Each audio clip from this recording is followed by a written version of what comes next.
followed the other maidens in their path around the garlanded tree. Damon watched the girl in fascination. She was easily distinguishable by her dark dress and the grace with which she moved. She seemed like a sprite who had suddenly appeared from the forest and would vanish at any moment. It was strange, the effect she had on him, his body turning hollow with yearning. Every sense focused on the sight of her and the high, sweet sound of her laughter. "She's just a girl," he told himself silently, trying in vain to rid himself of the urges that consumed him. "She's a girl like any other." But that wasn't true. The strength of his reaction to her alarmed and electrified him.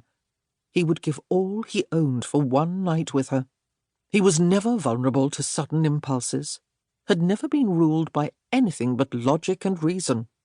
It seemed that all the recklessness he had never allowed himself to feel had come over him in one moment. Damon moved around the edge of the crowd with the deliberateness of a predator, his gaze locked on her. He wasn't certain what he intended to do, only that he had to be near her.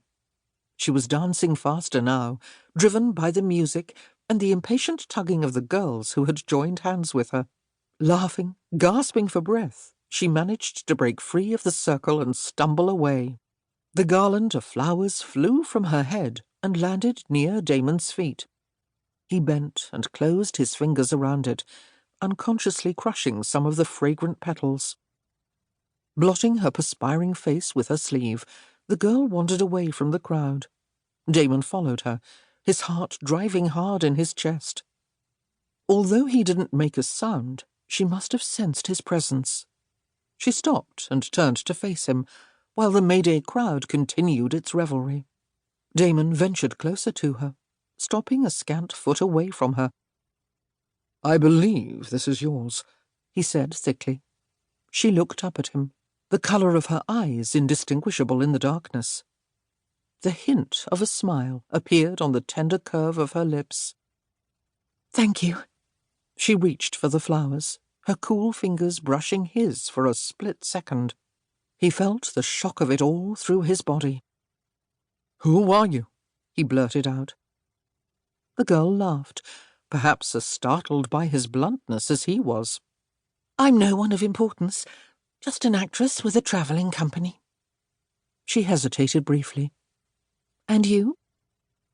He remained silent, unable to answer while the heady scents of crushed flowers, wine and perspiration filled his nostrils and made his blood rush through his veins. He wanted to tear her away from the crowd and carry her to the woods, bear her down to the damp, leaf-covered ground. He wanted to press his mouth against her pale skin and unbraid her hair until it rippled between his fingers.